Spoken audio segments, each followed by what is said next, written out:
H sports নেটওয়ার্কের সৌজন্যে পর্দা উঠল স্বপ্নযাত্রা ট্যালেন্ট হান্ট আবাসিক ক্যাম্পের।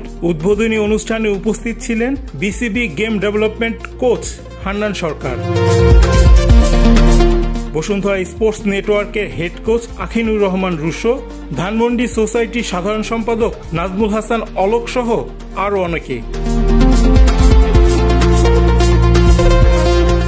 আসছে 5 দিন স্বপ্নযাত্রার ট্রায়ালে বাছাই হওয়া সেরা 35 জনকে এই আবাসিক ক্যাম্পে স্পেশালিস্ট কোচদের অধীনে batting, bowling, fielding, game awareness, fitness ও মানসিক দৃঢ়তা সহ বিভিন্ন ক্ষেত্রে প্রশিক্ষণ দেওয়া হবে।